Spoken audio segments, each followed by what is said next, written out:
Welcome to Sacred Magic. Violet is on a quest to bring sacredness back into our everyday experiences. Anyone can have an extraordinary life when they are able to tap into their sacred magic within. Violet and her guests will be sharing their divine passions, inspirations, and stories of connecting with their sacred magic. We are so happy you have joined us today. Let's get started with your host, the magical creator of Discover Your Spiritual Gifts, Vialet Rayne.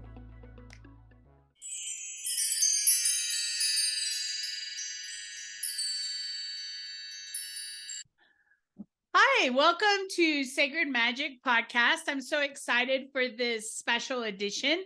I have back with me my guest, Michele Thomas, who's a medical intuitive psychic. She's also kind of a medium. She does a little bit of all kinds of things, an energy healer, teacher, spiritual guide, all those types of things. And today we're going to be talking to each other about healing. And we're going to be asking each other questions about healing since we're both healers. So we're going to share with our audience our perspective and insights around healing and all the different forms of healing, because there's probably 1,000 different ways to heal. And so I get asked a ton of questions around healing. So I'm hoping that we can have some fun with this. Welcome, Michele. Thank you. I'm so happy to be back. I love our conversation. So thank you for having me back. Well, and I think there's so much fun and we share a lot of the same perspectives. So I think that's what will make this show really kind of wonderful as we align. And even where we're different, I think we also respect and trust each other. So we're talking about healing today. And I know from my perspective, lots of people have this attitude belief of, I don't need healing. I've done a lot of healing. I'm done healing. Talk to us a little bit, share your perspective. Why do you think healing is so important? Oof. Well, I think that especially for some reason right now, in this era, in this lifetime of people that are here kind of currently on the planet, I feel like we're here to heal a lot of things that previous generations haven't been able to heal. And it's really important because we all have wounds. Every single person on this planet has some sort of wound, belief, something that we've picked up along the way on our journey that needs to be healed, whether that be inner child wounds, which again, no matter how amazing your childhood was, we all carry inner child wounds. It can be the most innocuous comment from a parent that kind of creates some wounds that we end up having coping mechanisms that aren't really the best when it comes to us being adults and adulting. And so for me, it's really about understanding the way that you can be even better, right? It's not so much that you're broken. I don't believe in any of that, but I feel like we all can evolve and be better humans and evolve our souls by really reflecting and understanding what wounds we actually carry. Because again, it's not just inner child. We carry wounds from society, from past lives, from generations of that have been passed down to each of us. So there's a lot of different ways that we can be healed, and understanding them and allowing them to come out is extremely powerful and rewarding work for not only you and I who do the work, but also the people that experience it. Yeah, and I agree with you. I mean, my guides have been telling me a long time, and I'm sure your guides tell you the same thing, that everyone that signed up, everyone that got the golden ticket to be here at this time, in this lifetime on this planet, came to heal generations back of healing. Because I tell people all the time, your grandparents didn't have the tools that we have today. They didn't have the connection. They didn't know that they were wounded. They didn't know how to heal it. They just kept carrying it and kept passing it along to the souls that are on this planet today. Really signed up to come and do that healing. Now, does that mean that everybody's doing their work? Absolutely not. They chose to, but doesn't mean that they came in and they picked up that stick and said, okay, I'm going to do this. Some people are carrying around some real heaviness that they don't know what to do with and why it's there. A lot don't have understanding of where it came from, and they're not trying to figure it out. They're just doing Groundhog Day every day. We call it Groundhog Day. Yes, we do. Same thing, in and out every day. Right. And they don't understand because healing work is not fun, right? I mean, realistically, it's not fun work. It's requires a lot of introspection and kind of some quiet and understanding. And some people don't want to pause, right? They don't want to look under the rug and see the things that they've swept under there for their lifetime, like all the things that they've swept under the rug. Because again, it requires a lot of, and I don't want to say work, it does take work, but it's really more about the emotional side of it that people are like, oh, I'm afraid to look under there. Like I mean, I teach inner child healing, like I have a whole course. And there was someone who took my course. It's like a 10-week course, and someone took my class and they refused to do inner child week. And I was like, that's a choice. You can choose to do that, but I would recommend you actually do that, because she was afraid to see what it would uncover. You know, that vulnerability of opening yourself up and being wide open to all those wounds, you know, is not easy, but important. And the truth is, when you do that work, you're much lighter, more joyful, more happy. You drop the baggage, what I call the heavy load, and you start offloading some of that stuff. And what you need to understand is, when you do healing, you heal your children, you heal your grandchildren, you heal all those people you love around you. Your parents get healed, your community, everything around you. It's a ripple effect. And it can create better relationships with the people around you, because you're not reacting from a triggered space. When you start to heal, you can actually come at it from a adult brain space versus some, you know, again, this wounded space where the wounded animal lashes out, whereas the healed animal is like, okay, later, like I'm good. I don't need to engage. Whereas, so that's kind of, I like to sort of say that it's like the wounded animal. You end up being triggered and you respond in a way that you normally wouldn't. But because it's something that's been triggered within you, you end up reacting in a way that isn't really your authentic, true, healed self. I love that. I love that. Well, you do a specific type of healing that I don't do, and a lot of people don't understand it. Share with the audience, what is a medical intuitive? So, and here's the thing, every medical intuitive is different.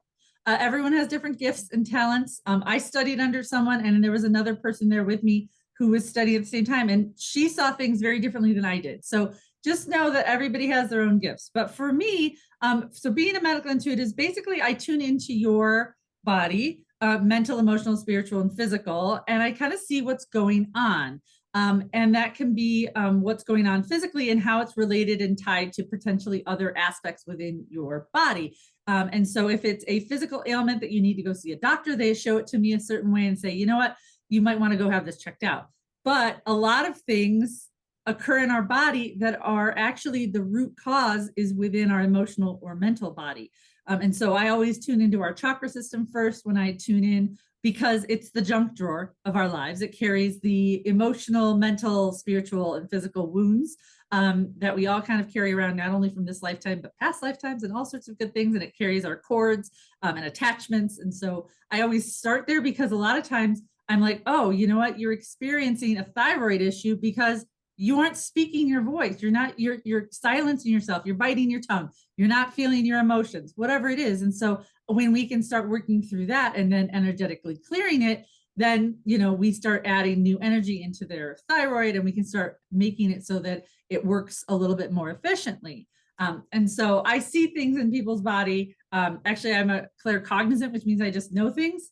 So, which is always unique, is I know things. And so, yeah, so basically I work with the divine team of archangels and ascended masters, and they kind of come forward and they do all the work, and I get all the credit, as I like to say, because again, there's powerful healing to be had if you just understand where the root cause of your illness or issue or whatever's going on. But I always like to say too, it's not just physical. People come to see me when they're just like, you know what, I feel stuck. I'm having some issues with my partner, my spouse. I'm unsure like what's going on.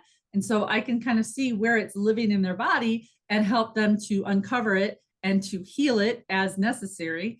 When I like to say, when you're aware, you can clear. If you stick your head in the sand, you can't heal anything, because you're being the ostrich. You're not wanting to look at it. So once you understand where it's coming from, then you can start unraveling it and healing it. You know, all of us get stuck occasionally. Yes. That's when we get into that hamster wheel and we get comfortable with how things are. And it really is about comfort.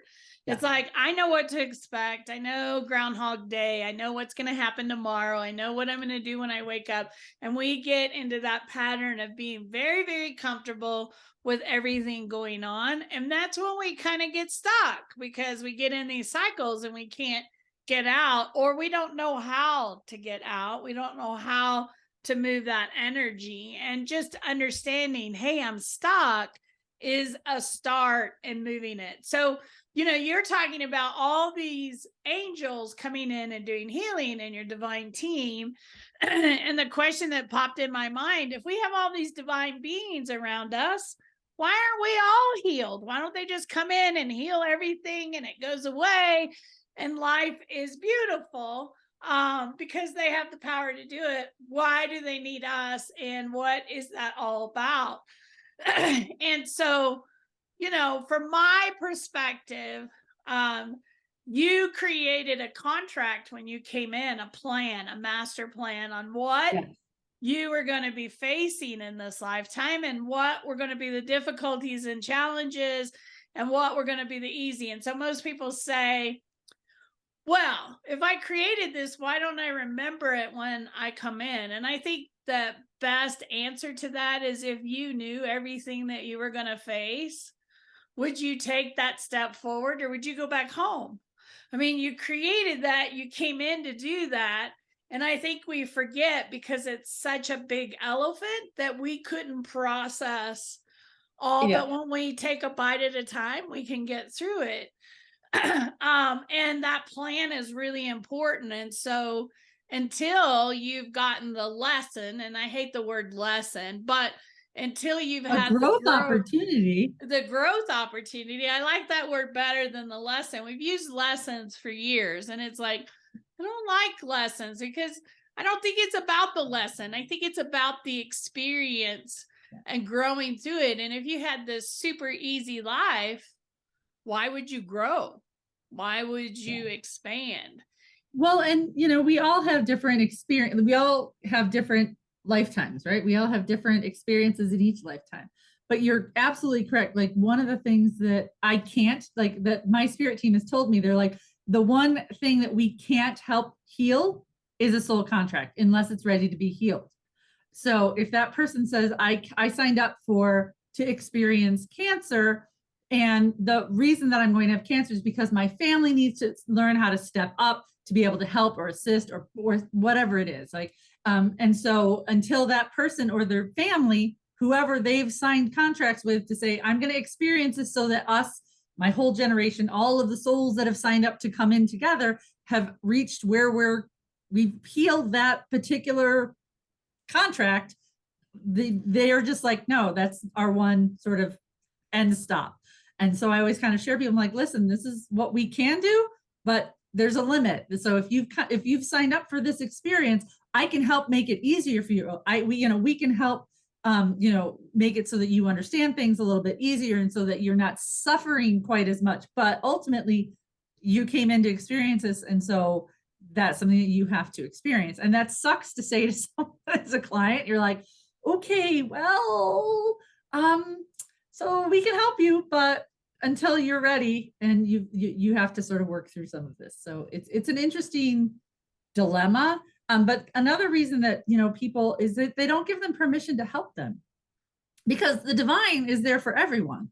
We have free will. We've talked about this all the time, is, you have free will. And so if you don't invite your divine team in to help you, they can't. They're sitting on the bench, as I like to say. You have to put them in the game. You're the coach. If you don't put them in the game, they can't help you out. And so everyone has an opportunity to work with the archangels and ascended masters and their divine team. You just have to give them permission. And how they work with you is is up to you and your own unique set of skills, gifts, and talents. You know, it's really true. And so sometimes a client will come and sit with me and go, why would I have signed up for this contract? And I go, okay, let's step back a little bit. Let me give you an example. Let's say, and you do have a group of souls that you love, that are very special to you, that you incarnate with over and over again. But let's just say in this physical realm, because we can understand that you have 3 daughters. And one of the 4 of you is going to take on breast cancer. Don't tell me you wouldn't sign up so that they don't have to experience it physically, because I can tell you as a mother, I'll take it. Give it to me and I'll hold it. I can get through it, but don't give it to my children. Don't give it to my grandchildren. But I'm that warrior instinct. So imagine you're in front of your divine general council putting your plan together to come into this lifetime, and they're like, hey, everybody carries their own share of whatever you want to call it, global contracts, humanity contracts. It's the reason all of us haven't experienced rape. It's the reason all of us don't experience certain things, because there are souls that say, I'll take it. I'll do it. I'll do it for the global humanity. I'll do it for my family. I'll do it for my children, so that they don't have to. And when I tell people that, they step back and they go, oh, I get why I would have done that. I can see why I would have said, hey, I've evolved further. Maybe they're more of an evolved soul. They've been around for a long time. They've had more lifetimes. They've cleared a lot of stuff, and it's like, okay, I'm going to sign up for this one. I've got this one, right? Yeah. I kind of see us all sitting around a table going, okay, who's going to take on this, and who's going to take on this, and kind of where are we going next? And then we show up at this general council, which I think you meet in front of these divine beings with your plan, and they go, Michele, are you sure you want to do that? Michelle's like, yep, I've got this. I can do this. And they're like, are you sure you want to sign up for all that? Once you sign on that dotted line, babe, all over. Right? In the chute you go, and here you come, right? Yeah. I always jokingly tell people, have you ever met those people that say, hey, I'm never coming back. I'm never going to be here. And I always say, I'll be back. I'm coming back for peanut butter. I want to come back and eat tons and tons of peanut butter. That's going to be my next lifetime, because I can't eat it in this lifetime. So I'm coming back to eat peanut butter. Okay. It's one of my favorite things. But that should give you some perspective on why we sign up. And Michelle's right. You have to give them permission. If you don't ask for it, they can't come in and heal somebody or help them or support them unless you ask, because there's this law called free will, free choice, and you have to decide that you want help. The other thing that people don't get as far as contracts and healing is, if you've been sitting around saying to yourself over and over again, I'm ready to exit, I'm ready to exit, I'm ready to go home, I want to go home, I don't want to be here anymore, I'm done with this, you're writing a contract, right? And I've seen that happen where people have been doing that, and the universe goes, granted. And then they get very, very ill and sick, and then they're questioning, why is this happening? Well, you asked to exit, right? You didn't tell them how you wanted to exit. You didn't give them any particulars. They're helping you exit. And then all of a sudden they get into this and they're like, oh no, I don't want to go. I don't want to go. And they try. Then you got to go back and work on rewriting and clearing that contract. And, you very eloquently said that it's true. Like, your thoughts and your words matter. They matter. They're important. Your word is your wand. You're creating magic with the things that you think and the things that you say. And so I'm not a love and light person where I'm just like, love and light, everything's perfect, everything's great. But you still have to sort of speak your truth and ask for what you want and what you need, and think positively. So at least a little. because otherwise, yeah, you start going down this space and you start manifesting things that you don't necessarily want. Yeah, and words are so important. I always tell people, and I've told people this in class, if somebody has heart attack or heart disease, my first question is 3 to 5 years ago, who broke their heart?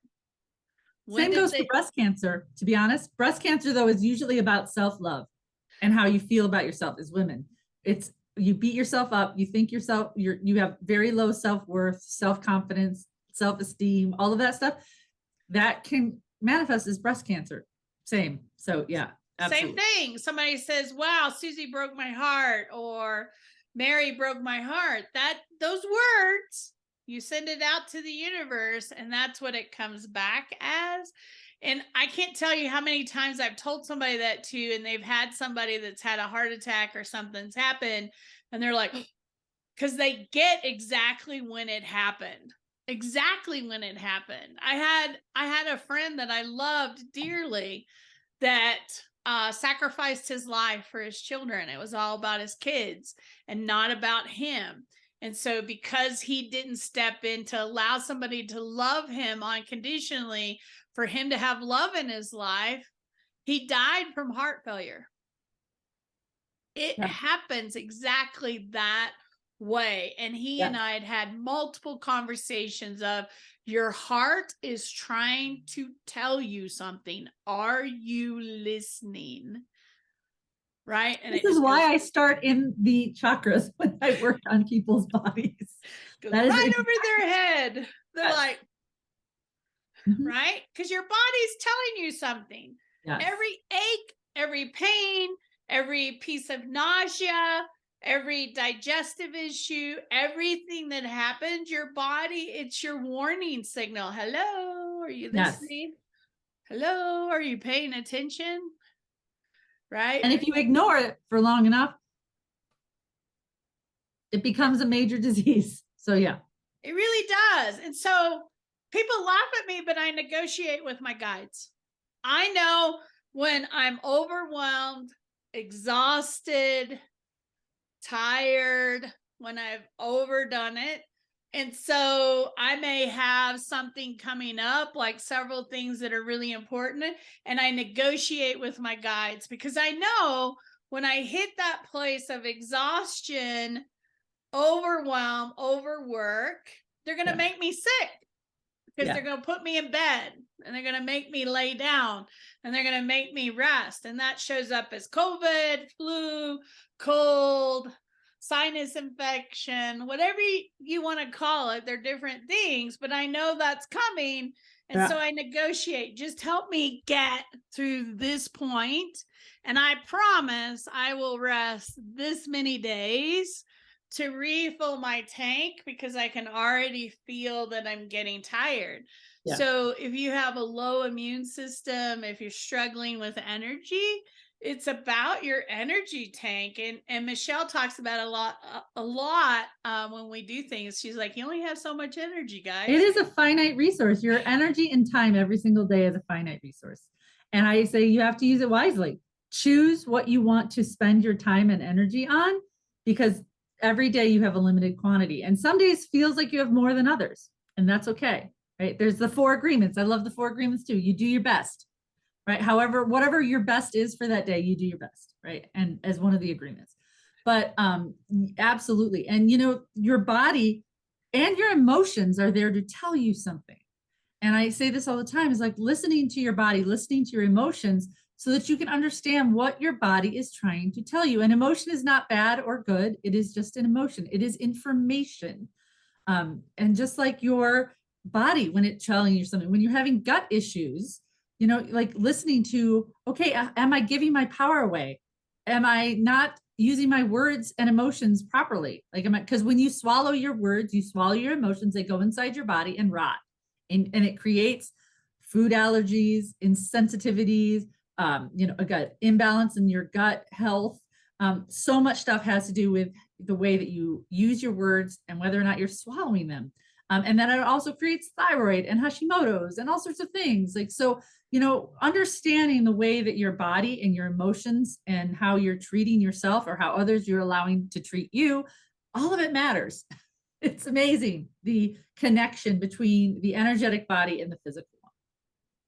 And we come in with so much chi. They talk about that in, out there. Chinese medicine and everything, yeah, Chinese medicine is you come in with so much chi, and it is shown that if you are overstressed, overwhelmed, overworked, all that, you reduce your lifespan because you reduce the chi energy, and you can't always build that back up. So you got to be very aware of what you're doing. That's why we talk a lot about inner child and play and laughter and having fun, because that helps reduce stress levels, overwhelm, all that, and helps us do the healing. So we're not reducing our energy tanks and our chi. We're actually fulfilling and bringing that in, because this life is supposed to be really happy and joyful, and we choose how we want to live it. I mean, it really is a choice in how we look at it. Now,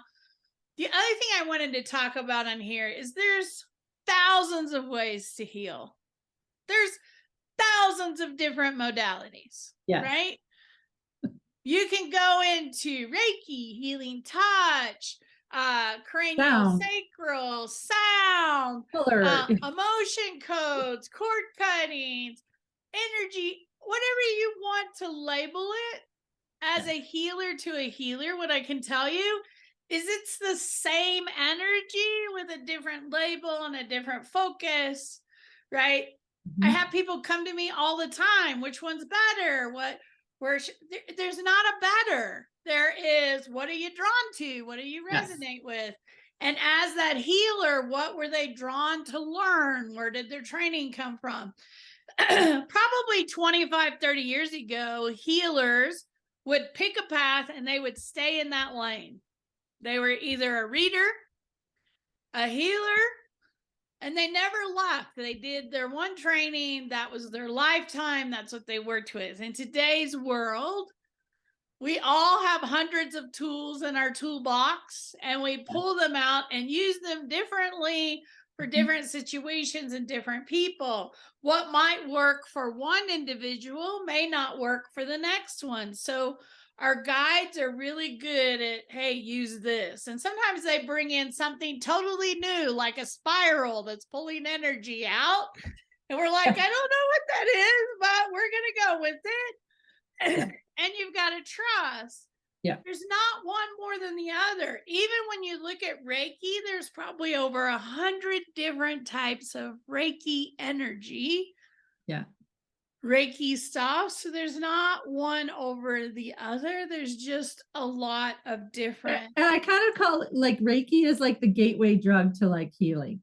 Like, it's sort of like, that's kind of, a lot of times people who are healers, that's where they like dip their toe in first, and then they like learn that, and then they keep sort of growing and learning. So it's kind of, I like to call it the gateway drug to healing. It's like, okay, Reiki, because I mean, that's where I started.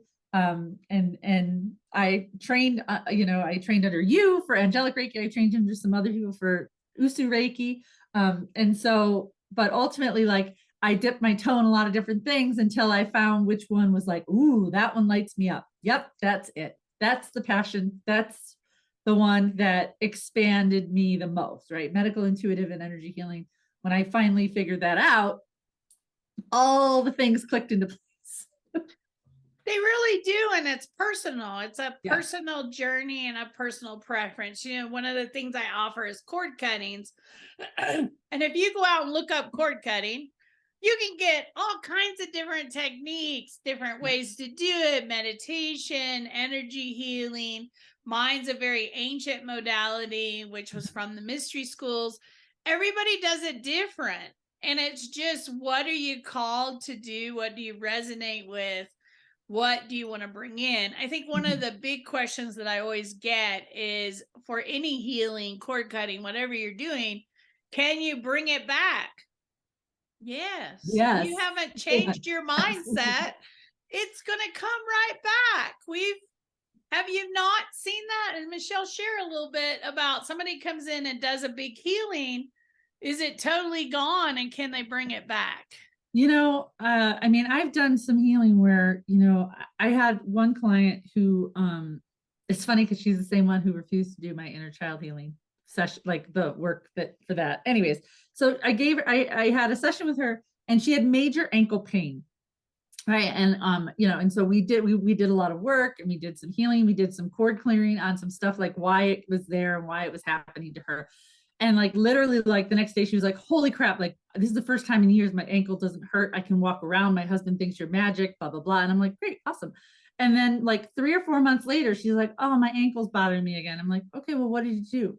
Did you do the work that I talked about? Did you fix the mindset, the emotional triggers? Like, because that's the thing about energy healing is we can clear it from an energy perspective, but you have to do the mental and emotional homework that goes along with it to make sure that you're continuing to stay healed. And I can't do that for you. I can't change your mind. I can't fix not fix, but I can't tap into your emotions and figure out what is causing your emotion. Like I can see them and I can tell you what it is, but you have to do the unraveling a little bit. And so from an energy perspective, we can do so much clearing and so much work. But there's still homework. It's kind of like when you go to the doctor and they're like, okay, you have elevated cholesterol. Here's some medication, but you still have to like do the work on eating properly or drinking more water, whatever it is. And so it's similar in that it can absolutely come back. And cords are the same way that, we can clear cords. But if you think about that person, or if you think about that experience and you go back into and you start worrying about the past, and it comes back. And like I said, I make a lot of money on people who don't fix their stuff. Well, and it's my term for it is universal vacuum. So when we pull energy out of a space, when we release energy, if you don't backfill it with something else that's positive, uplifting, and that's what the homework's about, is to fill this back in with a different focus and a different direction, you're going to pull that right back in. It's just going to come right back in very easily. So it requires us to shift our thoughts, our emotions in a different direction. So the work we give is to help do that. So I've pulled the energy out now. You're going to do the work, which is going to backfill that space with positive energy so that it can be released, whatever that looks like. And it can be lots of different things. Yeah. And, and I don't leave them empty, right? Like we do add some energy in there, but ultimately, like you have to be able to self-sustain yourself and the energy that lives within you. So absolutely 100%. Yes. I just think it's really important. So what I want to wrap up with today is thanks for hanging in there with us, talking about healing. We will have Michele's website and contact information if you want to contact her for the services that she offers in healing. I will also have my contact information in here too, because I do healing services as well. So if you resonate with one or both of us, you can kind of go out and look to see what we offer. We would love to help you. That's kind of the stuff that we enjoy doing. But thank you for watching our podcast today and spending a little time with us and our conversations. I hope that it has been enlightening for you. And remember, healing is so important. I personally, for me, it's never done. It's like peeling the layers. And each time you peel the layers and you get really going again, another layer is going to show up. You're going to peel that one back and then another one. And this is all about loving ourselves more and caring about ourselves and our families and the universe. So healing is so, so important. Yes, absolutely. And thank you for having me. And yeah, healing's never really done. It just gets a little easier. The more layers you peel off, the easier you sort of see it coming. You go, oh, I know what this is. Let's dig into it. And then we can move through it a lot quicker. So it does get easier with time, but yeah, I feel the same way. Healing is a lifelong journey. It really, but thank you for having me. Oh, thank you, Michele. Thanks for coming and hanging out with us today. We love sharing. We also do, for those that live in the Denver area, Michele and I do a monthly gallery where we come and give messages and perspectives. And if you show up, you get a message from each one of us and kind of what what your guides want you to hear and know at that point and what's really important. And so we kind of share that information with you. But thank you for listening today. I hope you'll subscribe to our podcast and our channel, and we hope to see you really soon. Thank you. Bye. Are you seeking an online spiritual education resource? Do you crave to know more about various topics of spirituality? Discover Your Spiritual Gifts Academy offers a wide variety of programs including Crystal Alchemy, Tarot, The Journey of the Fool, Akashic Record Reading Certification, and much more. These online courses allow you to learn on your schedule and at your own pace. You can find out more at www.discoveryourspiritualgifts.academy. Thank you for joining us. To find out more about Vialet, head over to discoveryourspiritualgifts.com. You can also send a personal message to Vialet through email, violet@discoveryourspiritualgifts.com. If you love the show, subscribe to our podcast on Apple Podcasts, Google Podcasts, or Spotify. Until next time, remember, we are meant to have abundant and joyful lives. We hope to see you soon at Discover Your Spiritual Gifts.